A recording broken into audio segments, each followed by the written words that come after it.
У нас на ремонте серебряное кольцо, которым нужно было уменьшить размер с 21 размера на 19,7.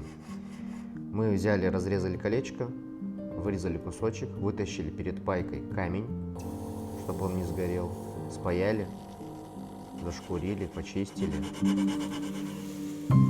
поставили камень обратно и отполировали кольцо. Теперь оно как новое.